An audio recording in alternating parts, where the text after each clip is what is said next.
Good morning. Welcome to the Rotary Club of Hudson. My name is Marilyn Orr, President of the club, and we are thrilled to have you join us today. This meeting broadcast is available on HCTV, as well as our Rotary of Hudson YouTube channel and Facebook. Our club meets weekly using this digital platform, Zoom. When we meet in person, it's at Laurel Lake Retirement Community for breakfast. We hope to get back to that soon. We meet most Wednesday mornings from 7:15 to 8:30 a.m.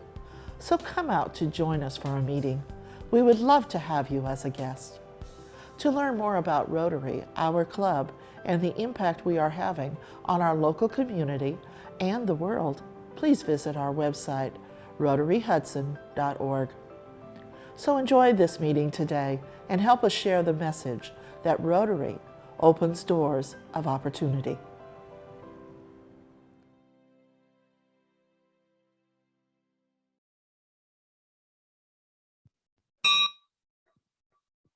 Good morning, Rotarians, guests, people watching from Zoom. Welcome to the Rotary Club of Hudson. I'm Ron Strobel, the Sergeant at Arms. Our invocation this morning is by Catherine Sines. Good morning, Rotarians. Please join me in invocation. Dear Heavenly Father, we ask that you will, first we thank you for everything. We thank you for all that you've given to us and all that you've done for us. And Lord, we pray that being this is the first day of school, that you will watch over the teachers, give them patience and wisdom, and watch over and help the administration team, the board members, and most of all, Lord, please help the students. Give them wisdom to make good decisions, help them to be safe this year and to learn a lot. And Lord, I thank you for this Rotary Club and that we are friends, not only members of a club, but we also are friends and know we can call each other. Please help us to remember each other. And in Jesus' name I pray, amen. Thank you, Catherine. And now to lead us in the pledge and the four-way test, Ed Sogan.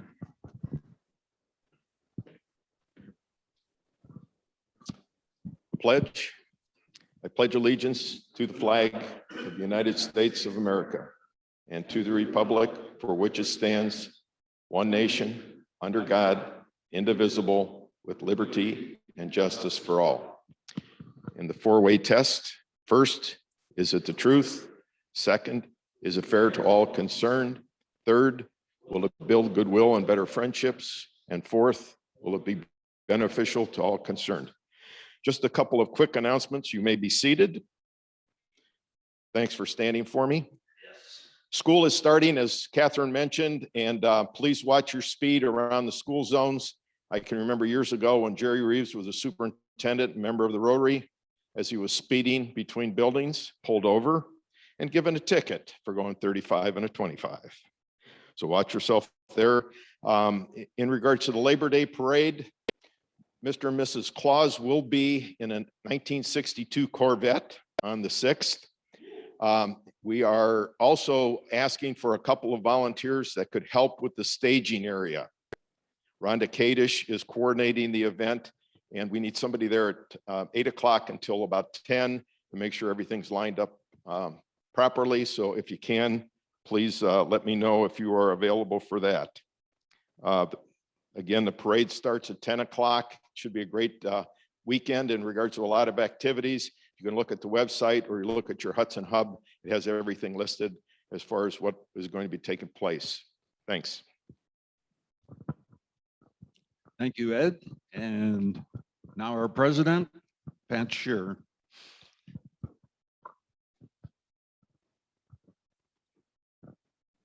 Thank you, Ron.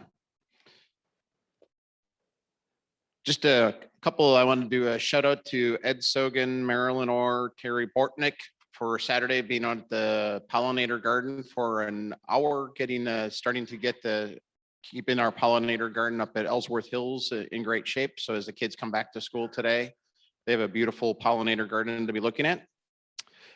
Just a reminder that next week is September already. So we'll be starting our candidate series and we'll be starting with our school board candidates. And we're asking Rotarians to bring a guest to those meetings.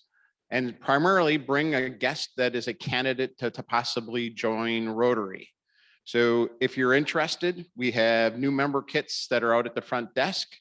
Our club's goal is to get to 72 members by June 30th of next year, and we're at 61. So we have a little work to do. So if you could sometime during that candidate series, invite a friend potentially to come to one of those. It's a great opportunity for them to become knowledgeable of what's going on in our city, but also an opportunity for them potentially to become involved in Rotary. And with our quote for our meeting today, life isn't about finding yourself. Life is about creating yourself. George Bernard Shaw. And with that, we'll call up John Adams to introduce our speaker today.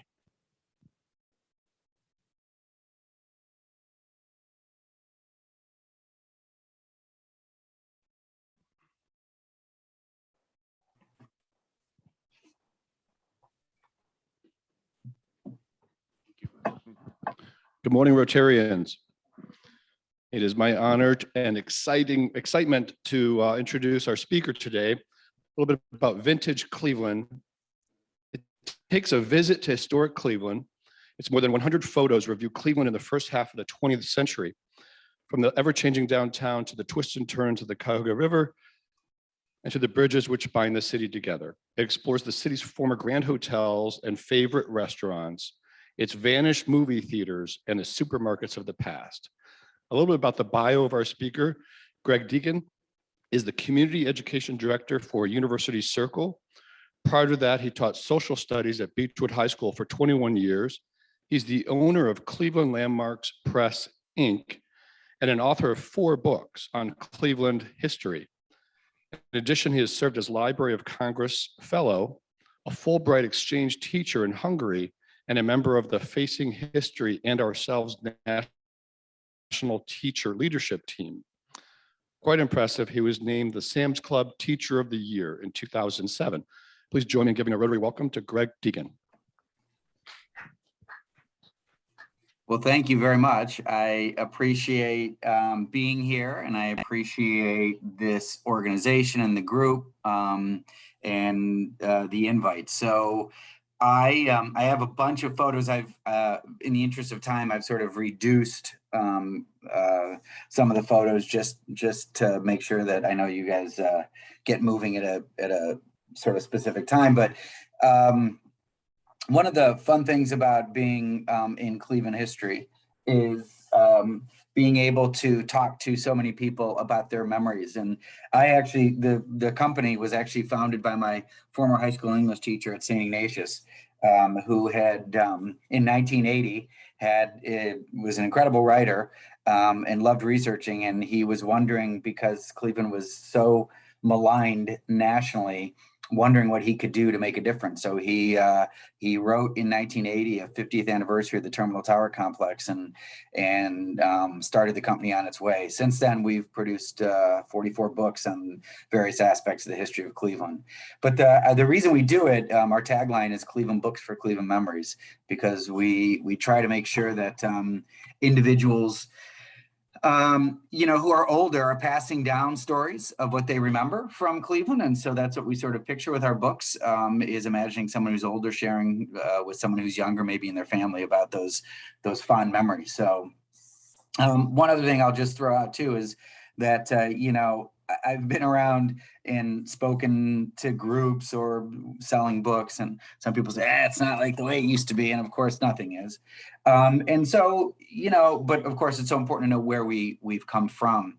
So many things change so many aspects of the way we live in communities, from public policies to economic changes to new inventions and developments.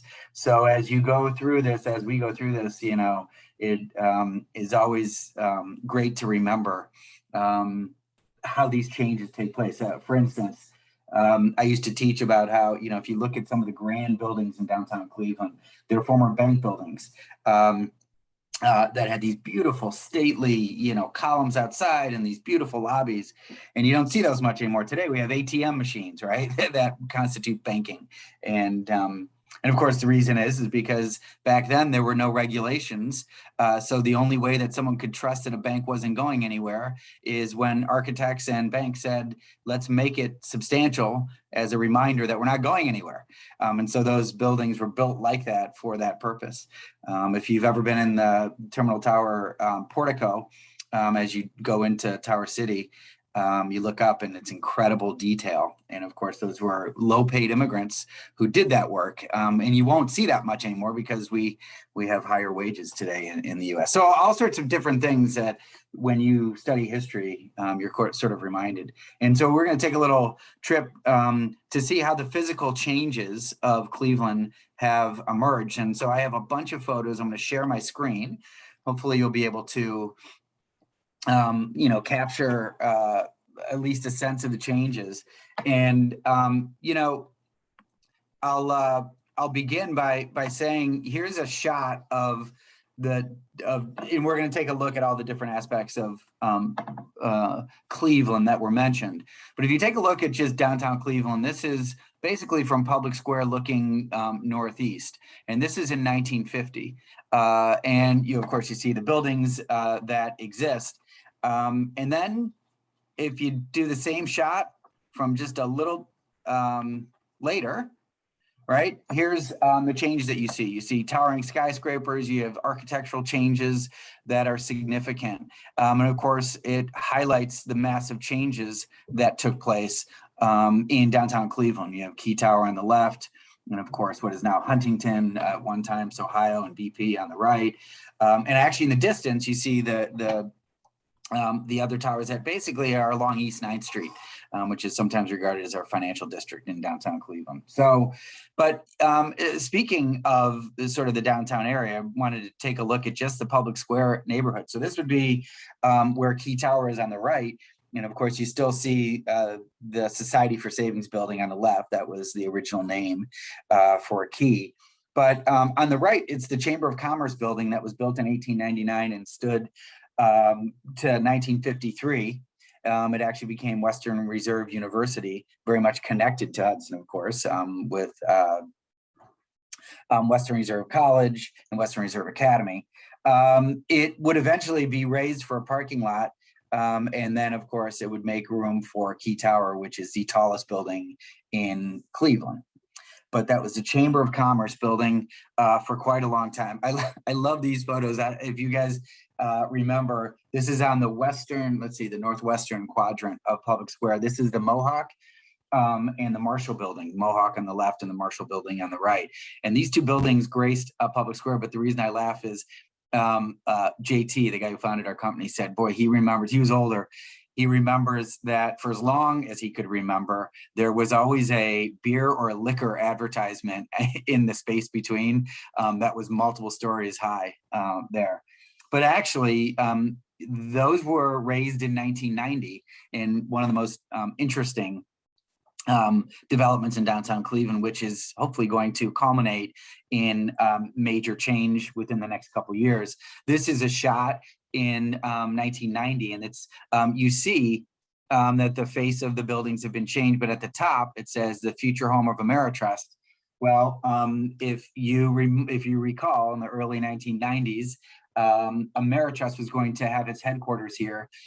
They raised the building, and in between, Key Bank bought it, which meant that that raised space became a parking lot. And it has sat as a parking lot, as kind of a scar in the downtown area for a while, but now that's going to be the future home of Sherwin-Williams corporate headquarters. And then the Cuyahoga building on the left in this photo, and the Williamson on the right, actually is the Williamson, which was the first skyscraper in Cleveland, but buildings that were in 1892, the Cuyahoga, and in the Williamson building in 1900. Those were, sort of landmarks of downtown Cleveland for most of the 20th century. By the way, I should mention too that this presentation really sort of takes people through the physical changes up and through the 1960s or so, really at the beginning of the suburbanization boom in the greater Cleveland area. Anyway, those two buildings, if you may remember, in 1982 were both blown up, imploded to make room for what would become, for a long time, the BP building, or the Sohio building, which was the first of, the newer towers with Key Tower on Public Square. So there was a time, of course, where most people didn't have cars, and most people lived in closer to the city, or they lived closer to where they worked. And of course, what that meant was that shopping was concentrated in center cities, and Cleveland was no different.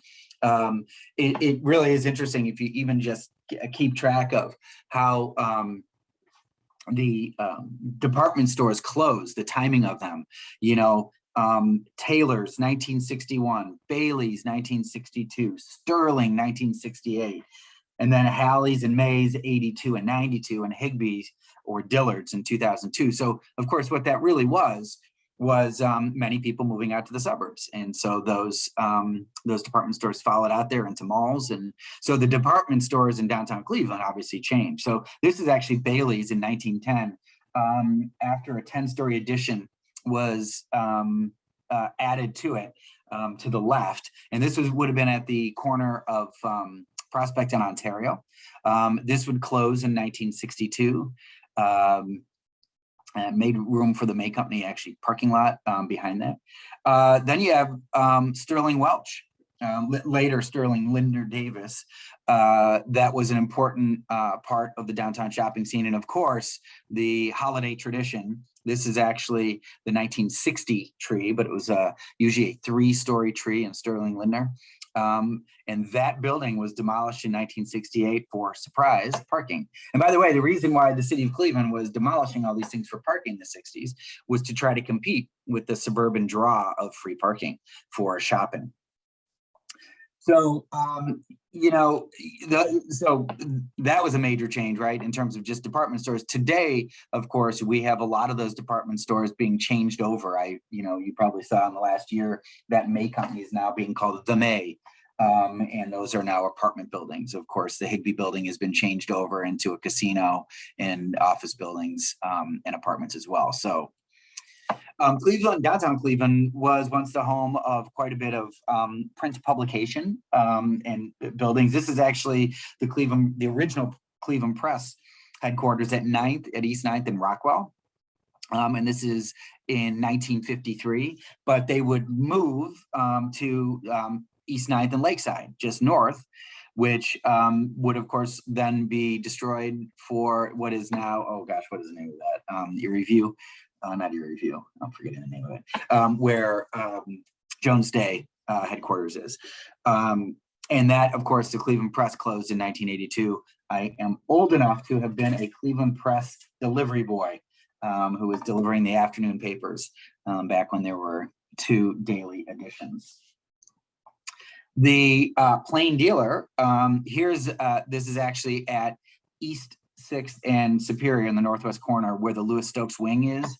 Currently, this is a 1994 pic of the wing, but the Plain Dealer would move in 1960 to Superior and 18th Street, which actually was the home of the former Cleveland News.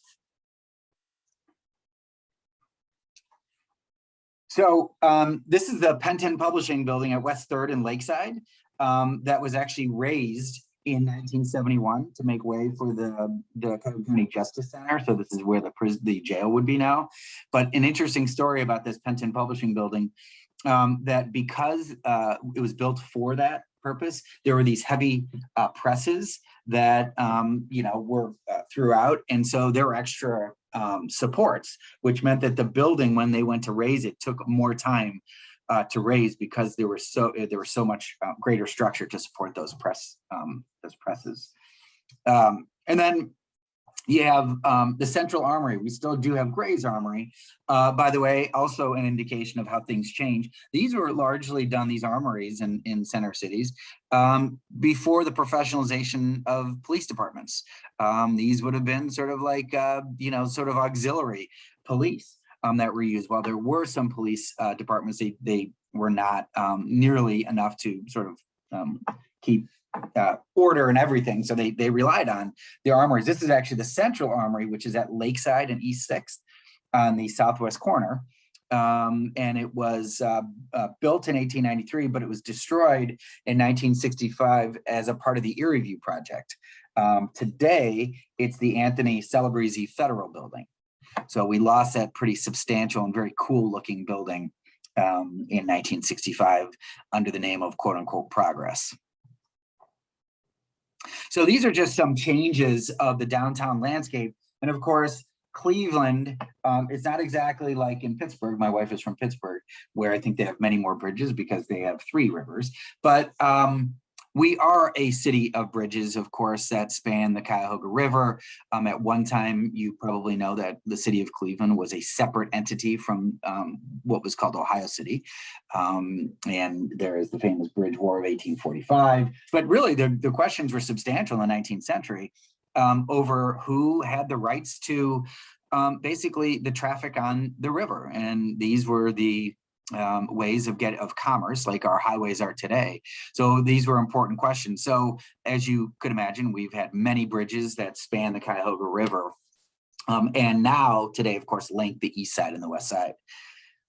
As of course we all know, it's been a place of fires that happen quite often, actually, and those again pre-regulations of environmental regulations. So rivers were usually just sort of regarded by industry as sort of like the natural sewers that would get washed away. So they literally just dump their stuff there, and they hope that the natural flow of rivers would take care of that. So this is a 1920 fire, and of course the most famous fire was the 1969 fire, and it became famous because of course the boom of media and the attention brought to it. So you have the river here. This is Collision Bend. If you see that freighter there, that's docked. That whole area over by the smokestacks was dug out because originally it was too thin, really, to allow the big freighters to make the turn. So it's Collision Bend, and of course the promise by the Cavs owner Dan Gilbert was that was actually where this quote unquote phase 2 of the casino was supposed to go in, where there were supposed to be all these windows right on Collision Bend, so you could see the freighters passing through or passing by. That of course did not come to fruition, and I am not holding my breath. I don't think that's going to come to fruition. But the most sorry, go back to that. The Superior Viaduct, probably the most substantial and first of the main viaducts, as they were called, or bridges, which opened in 1878. It was high levels, designed to get most ships to be able to pass underneath. Problem is, it could not do all of that, but it stood from 1878 to 1920 and was eventually replaced by the Detroit Superior and now the Veterans Memorial Bridge. But it was the first high-level bridge in the city. Completed and was, by the way, it was so important for not just pedestrians, but for traffic in the origins of people having their own cars. 96 feet above the river, very important. The Central Viaduct, which opened in 1888, again, they wanted to put it up high so that the river traffic would not interfere with people needing to get from the west side to the east side and vice versa. This actually was the site of the famous 1895 accident of the Cleveland City Railway Company, when a streetcar actually plunged to the river in an opening that had not yet closed. And they couldn't see because of fog, which resulted in 17 people dying. And at the time, it was the worst traction accident in U.S. history. Just terrifying. That was replaced by the Lorraine Carnegie Bridge, also known as the Hope, by the way, another photo here. The Hope Memorial Bridge, as we call it, which opened in 1932.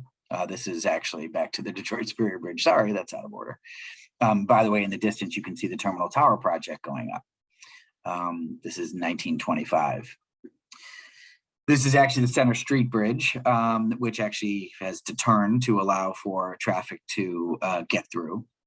But back to the Lorraine Carnegie Bridge. Sorry, those were a little bit out of order, which actually has taken on renewed attention, especially with the new name, the Guardians. The Lorraine Carnegie Bridge. It's actually 1,000 feet longer than the Detroit Superior Bridge. And of course, you see one of the guardians of transportation standing as a sentry to the city. So another viaduct was called the Cuyahoga Viaduct, which was completed in 1929, which actually still does exist, but it was completed as a part of the Union Terminal project, Terminal Tower project. And today it's actually still in use. That's what the RTA Red Line goes across the Cuyahoga River and to take passengers to the west side and ultimately out to Hopkins Airport. And then we have the Main Avenue Bridge. So the Main Avenue Bridge, before it was redone and made into a high-level bridge, this always, sort of shocks me just because we're so used to being in our cars so much more than other people in past decades. But before this construction for a high-level bridge, it had to open approximately 28 times a day on average to allow for ships to pass through. So imagine the traffic snarls that took place when, that happening 28 times a day. It became the Main Avenue Bridge, actually technically the Harold Burton Main Avenue Bridge, which opened eventually then in 1939. And as you can see, it's a high level, which makes it, seamless passing of ships underneath. So it doesn't have to, interrupt traffic. Also the site, I love to tell my boy of where parts of the Winter Soldier was filmed, Captain America.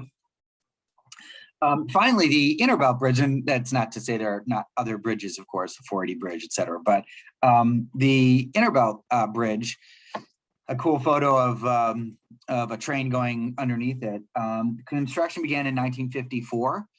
And it opened in 1959. This is a 1970 shot, but of course, it's a key component. In 1949, the Interstate Highway Act was passed. And so what you saw really transform most cities in the country were highways that intersected or cross-cut many cities and neighborhoods that had to be destroyed to allow for these new interstates to come through. So 480 did it. They, cut through neighborhoods. Of course, the Interbelt, same thing. So, but it really was a sign of the times in terms of the, reliance on cars that we had and have today. So, of course, we mentioned hotels, which actually have been going through a boom in downtown Cleveland, a hotel building boom. But Cleveland was the site of many, many hotels, also at a time when hotels were more commonly used even just as boarding houses for some individuals. But this is actually the Wettle House, pretty famous at West 6th and Superior. So you're looking at the Superior side of it, is actually from this balcony. From one of the balconies, I don't know which floor, I want to say it was the second or third floor balcony, where Abraham Lincoln on his way into Washington, D.C. for his inauguration stopped here and gave a speech in February 1861, and he called on the Union to come together. By this time, 3 states had already seceded. So pretty famous there. It actually would stand until 1904. And the Superior side was raised in 1904. Today, that's the site of the Rockefeller building, where John D. Rockefeller actually had, for a time, his operations out of. And then the back portion of it actually was demolished in 1961 to, you'll hear a theme, to make room for, yes, another parking lot. So that is the Wettle House on the near west side. An interesting little tidbit here is you're looking at the what's off the southwest quadrant of Public Square, and this is the Forest City House, which is today the Renaissance Hotel. And since our founding, since something has been built on this place, it's always been a hotel at this spot. Amazing, actually. So this was the Forest City House. And it was actually raised in 1915. If you know the story of the Union Terminal project, the Van Sweringens were attempting to get the Union Terminal, where of course that would have been the primary way that people came in and out of the city, as opposed to airports today. But they came in and out of the city through Union Terminal. Ours had been on the lakefront, and these two brothers were trying to connect their new investment in what was now Shaker Heights to the city. And so they pledged that they would build this whole new huge city in Union Terminal, city within a city, they called it. And as a way to show good faith, they built the Renaissance, what would become known as the Renaissance Hotel. It became known as Hotel Cleveland. But it was their way of saying, like, we're not kidding. We're really going to do this. We're going to build here, and we're really committed to this. And of course, voters approved it in 1919, and the project began to take shape for the Union Terminal and the Higbee Company building and the buildings behind it. This is the Carter Hotel here. This is in 1947 when it was changed that name in 1931. It was originally the Hotel Winton, but this would be on Prospect, just east of East 9th. It then became the Hotel Winton to the Hotel Carter, then the Pick Carter, and today it's called the Winton Manor, and it's an apartment building. Which is, I'm sure, pretty full because of the boom in downtown living. Interesting little side note, in the 1990s, downtown Cleveland had approximately 2,500 residents. I was always astounded by that, like a major US city had 2,500 people living in downtown Cleveland. Today, there's just over 20,000 people living in downtown Cleveland. So a pretty interesting change. This is the Hotel Hollanden, which is located at East 6th and Superior on the southeast corner. I'm amazed too. It lasted more than 100 years, from 1885 to 1989. It would change its name in 1965. It became the Hollanden House. And this was then destroyed and made way for the Fifth Third Tower that exists today. Of course, very close to the financial district in Cleveland. Cleveland. This is actually the Hotel Euclid right on Euclid Avenue, right by where the chandelier is. It's now the U.S. Bank building in Playhouse Square, but it was once a hotel called Hotel Euclid, and a very famous restaurant there was the Black Angus. Then it was the Rusty Scupper. Then eventually the Sweetwater Cafe was there. And by the way, I don't know if you guys can see right on the first floor, you see Burroughs. I was just thinking about this as I'm going with my sophomore boy to get some school supplies, and I remember going to Burroughs as a kid for all my school supplies, but you don't see that now. It's Target and Walmart.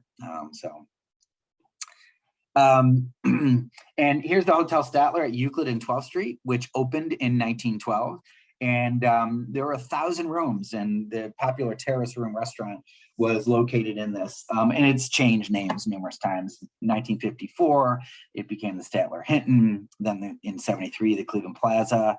If you were a WMMS listening fan in the 80s, they would say we're broadcasting from the Statler Office Tower, because that's what it became in 1980. And today it's actually called the Statler Arms Apartments, which the name changed in 2002. And then finally, the Hotel New Amsterdam. And this is actually on the site of what would become Viking Hall as part of CSU's campus. So this is right at Euclid and about East 22nd, 23rd. And now it's an academic building on CSU's campus.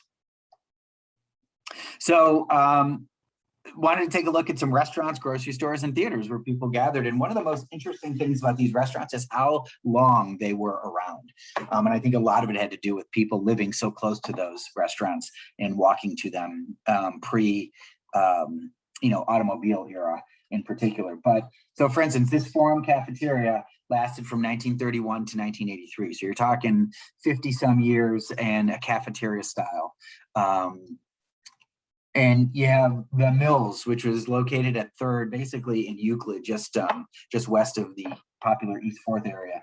And it went from 1919 to 1971. I mean, crazy. And you're looking at, they claim to have the largest dining room in the city with 650 seats. So they had that famous windmill sign. I don't know if anyone remembers that.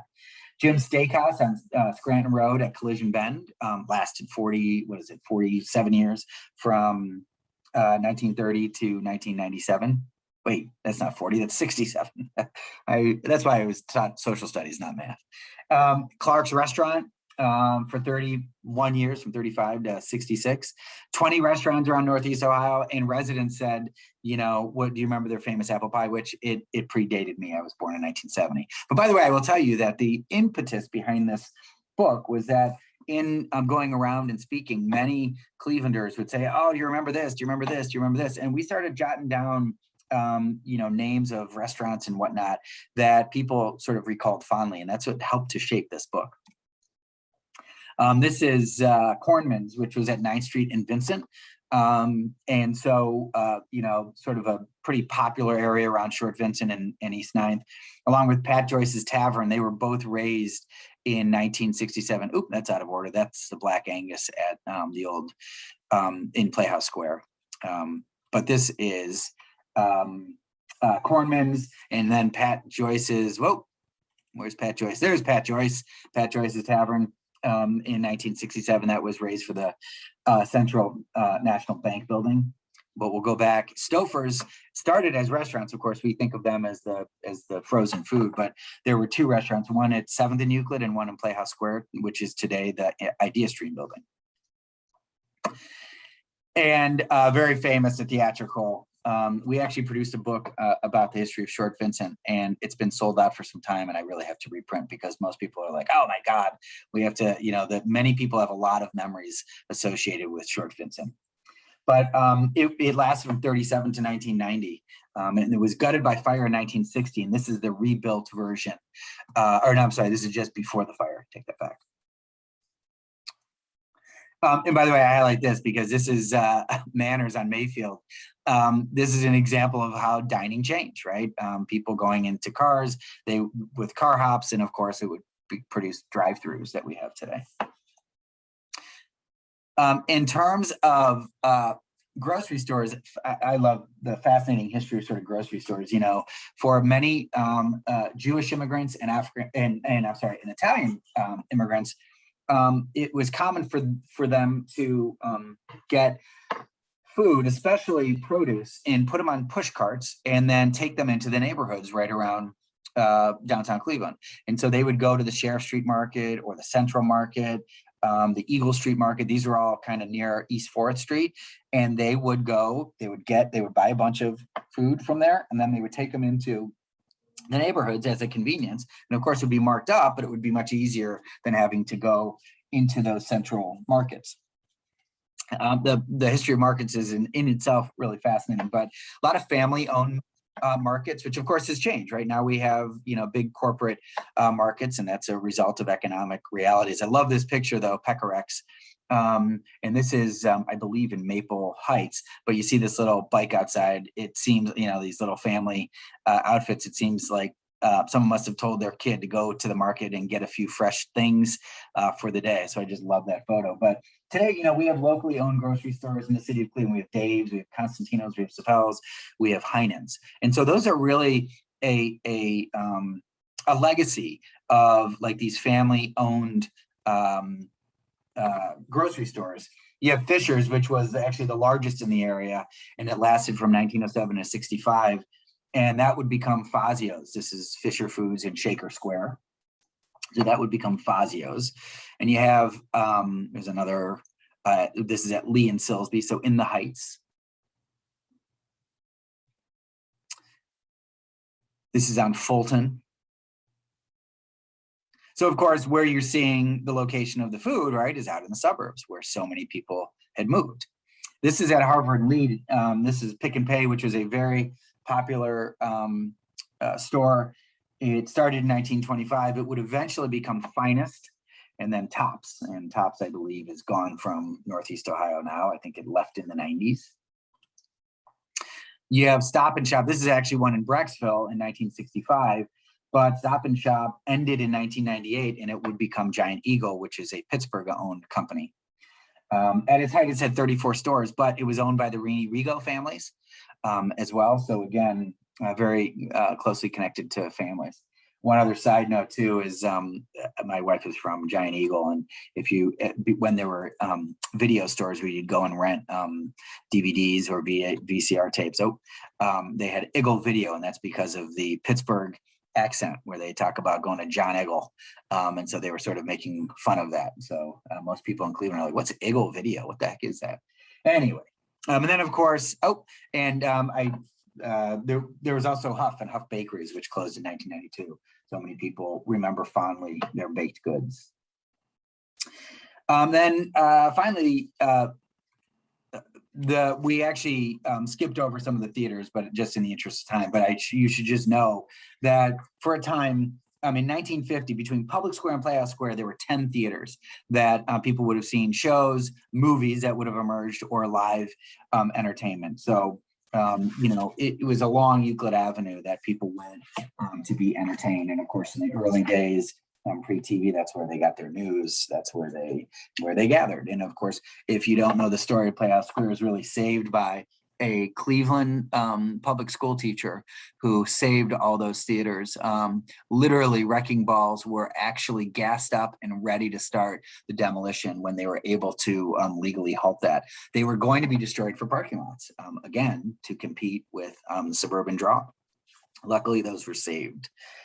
But the last thing I just wanted to share with you is a really interesting development that took place. We don't see these much anymore, but it was very common for big cities in the late 19th and a good chunk of the 20th century to have expositions that drew people here. We really don't see that much. We'll see, conventions, but we don't see these sort of massive civically invested expositions like this one, which was the Great Lakes Exposition, which was held in 36 and 37, the summers.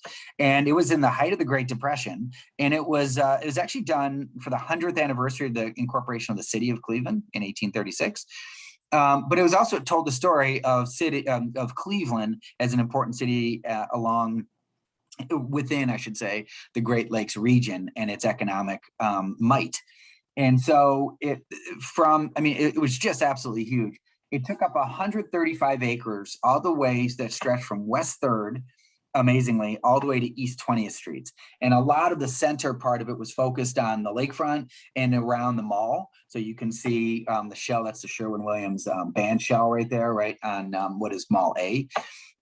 So that mall area was really the center. That's where you would enter into the exposition, but a huge exposition that was also trying to fight the Great Depression, to say, hey, we've got some great things going for us. And it was incredibly popular. 7 million visitors visited during the summers of 1936 and 1937. So if you have older generations of people in your family, they may have shared with you, remembering going to the Great Lakes Expo.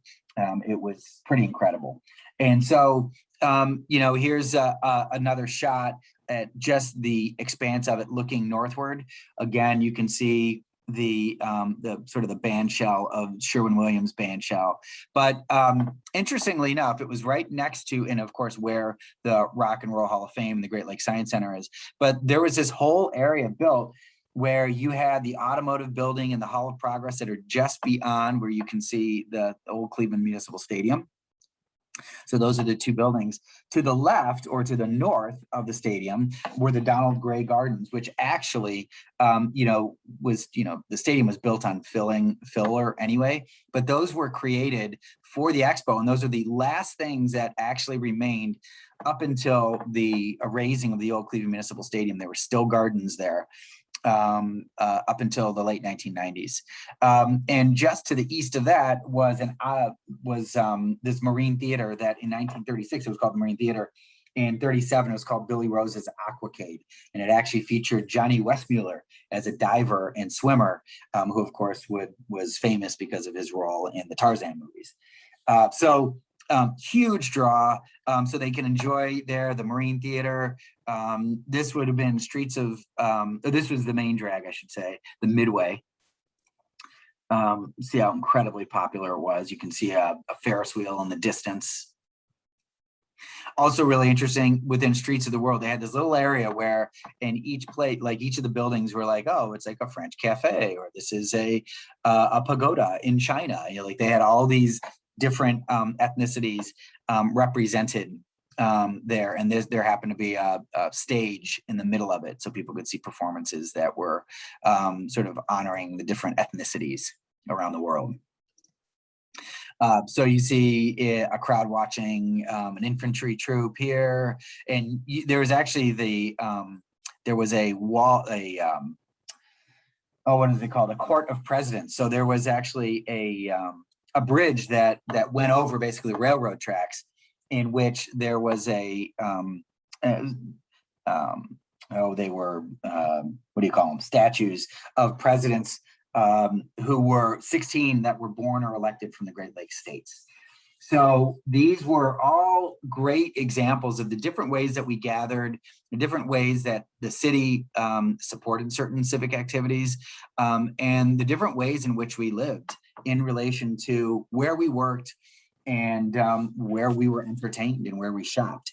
Today, we have a much more expansive sort of city that stretches obviously through into Summit County, Lake County, Geauga, Lorain County. But there was a time where, of course, the city of Cleveland was much more concentrated in the actual city of Cleveland proper. So there you have it, kind of a look into what Cleveland sort of looked like and maybe felt a little bit like up into the 1960s. And like I said, really massive suburbanization, interstates and highways that would significantly change the physical landscape of most major US cities. So I hope you sort of enjoyed a look into sort of the physical changes of Cleveland in its past. I don't know if you have any questions, or I don't know about time-wise, if you wanted to have a conversation, happy to do that. Or if there's no more time, I totally understand if you're like, great seeing you, Greg. Thank you, Greg.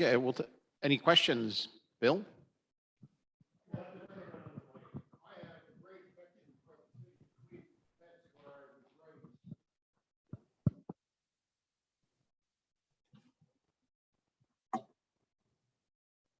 Okay. Okay, so I'm a native Clevelander from the east side, and my great-grandmother worked in the west side market. So you left out one of the major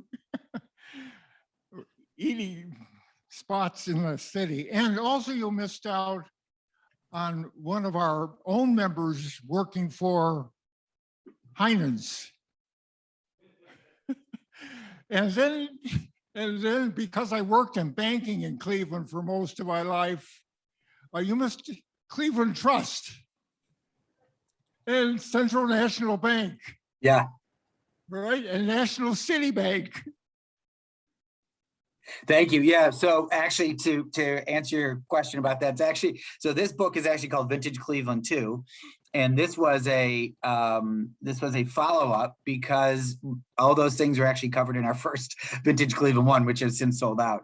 But while we were doing that and going around and selling them, that's when people said, what about these places? And you're right, by the way, we did not like the markets of the West Side Market. Absolutely. Very important. Heinen's,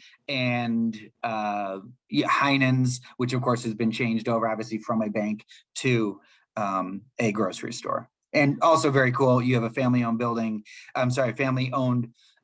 grocery store that also recommitted itself to downtown Cleveland when it opened. Hi, so I'm the one who works for Heinen's, but Hey, all right. I did know your first book did cover very well, but obviously interesting to see Pick and Pay in some of the ones that just two quick things. One is Tom and Jeff Heinen like to talk about the 4 H's to keep us motivated. Higbee's, Huff, trying to think of what's that? Hallie's and Heinen's. And he said people thought those would be all around forever. And now it's just Heinen's. So the lesson to us is make sure we're on our game because we don't want to join you. But one quick thing. So I actually row on the river. So I know the bridges super well. But what's interesting to me, we moved here about 23 years ago, is unlike other cities, there's very little that's that this, except for this little piece of the flats that really faces onto the river or onto the lake. It's like all of Cleveland is sort of, you know, inland from that and not on there. And I was wondering if maybe that's, you know, originally they were kind of using that more, or was it just always considered industrial use? So you didn't put restaurants and buildings kind of in walkways along the river and the lake?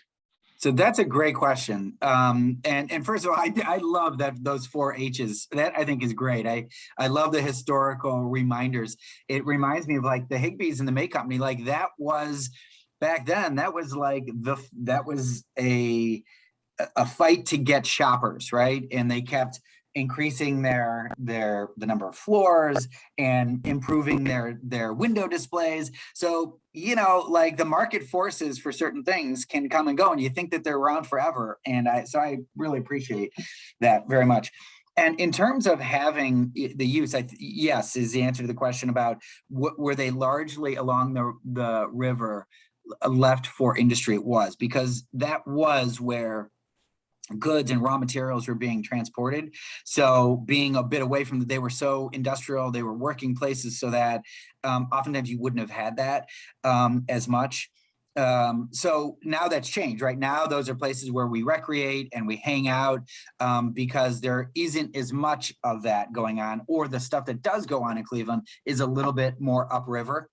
More than it is right in the downtown area. So it's a great question. And it also relates to, like I was saying, in the up until the Clean Water Act in 1970, most rivers in most urban areas were sort of regarded as this, like I said, this natural sewer to get waste away. So you probably would not have wanted to have like real gathering places that people felt really fondly about there. So. Hey, Craig, thank you for your presentation. I grew up in the Cleveland Heights area in the 30s. I was born in the 30s, 33. And this brings back a lot of memories.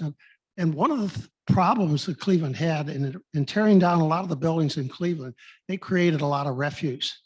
And what do you do with that refuse? And as a member of St. Mary's St. Anne's Church in Cleveland at the corner of Coventry and Cedar, the pastor decided to build the big church right after the war. There was no way to get the materials to build this church. So he would go down and buy many of these buildings' refuse and bring them out to the corner of Coventry and Cedar. And I remember there was a pile of bricks that he bought, which would be about the size of the inside of this building, the inside of this room. And he hired me and another friend of mine. He bought us a truck and he gave us hammers. These were hammers that masons would use, which is a hammer on one side and a chisel on the other side. And we were told to clean these bricks. So if you can imagine, over 2 summers, we cleaned a pile of bricks about the size of this thing, took them down to the bottom of the website, and that became the masonry structure for St. Anne's on Coventry Road. Now, on the outside of the building, before the war, he had gone down and bought a bank in Cleveland, which had this massive pillars. And all of the inside of the bank, including all the interior things, the banking inside of the bank, and brought that out and stored it. And that is now in the church at St. Anne's. So it's really sort of an interesting thing to see how they used what they could to take over and build things right after the war. Greg, thank you so much for bringing back a lot of memories. Well, that's a really cool story. If you don't mind, I'm going to use that in the future. I had no idea. That is very interesting. Thank you. Free labor. Yeah, one quick question from Dave Basil. When will your book on Short Vincent be republished? I proposed to my wife at the theatrical. I just texted in the chat. We don't know yet. But my guess is we will probably reprint it in 2022. That's my guess. So we'll see, because like if you go online on eBay, they're going for some insane amount of money, like $600. So that is very cool that you propose there. And we have a lot of people who have such fond memories. Congratulations. I think that's awesome. Just quickly, this is Tom Tobin. My first job was right near Short Vincent there in the Leader Building, and I saw a few pictures of that in the project. And I think it's so cool that was a building, I think that I was checking my phone, built in 1913. and is still standing and has been rehabilitated as, I believe, an apartment building now. Yes. But had the most magnificent elevators, and I'm just thrilled to see that at least that piece of the original or early fabric of Cleveland still exists. Yeah, it's very cool. Interestingly enough, in downtown Cleveland, building like that, and the years that most of those buildings were built, were really going pretty I mean, there was really not another city in the country that was as growing and as booming as Cleveland from the 1870s until the 1920s. And then the Great Depression stopped it all, and there was really no new building downtown until the 1960s East 9th Street projects. So you really had 3-4 decades of just no new changes. So that's very interesting. Well, thank you very much, Greg, for a great presentation today. Thank you for having me. So if any of you, not being a native of the Cleveland or the Akron area, if you ever want to remember the Higbee's department stores, you have to watch The Christmas Story. In fact, one of my board members who was working for Higbee's at the time is actually one of the extras inside the store for the Christmas Story movie. Jay spent a lot of time giving you all a handout of all of our upcoming speakers and our candidate series, some of which are our fellow Rotarians. So look forward to, so you have the series of who's going to be presenting and when, and thank you to Dave Basil for all that hard work getting that done. And of course, we're right at the time, so we need to get to the dad joke. How does the moon cut its hair? Eclipse it.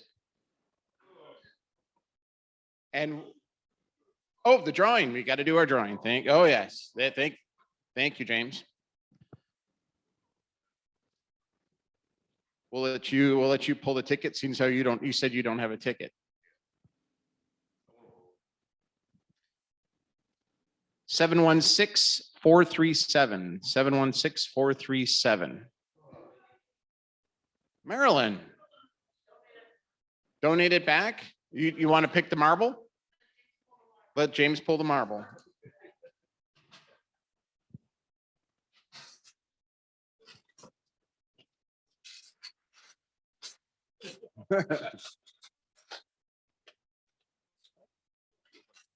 Oh, not it. Thank you very much, everybody. And with that, we are adjourned. Thank you, everybody.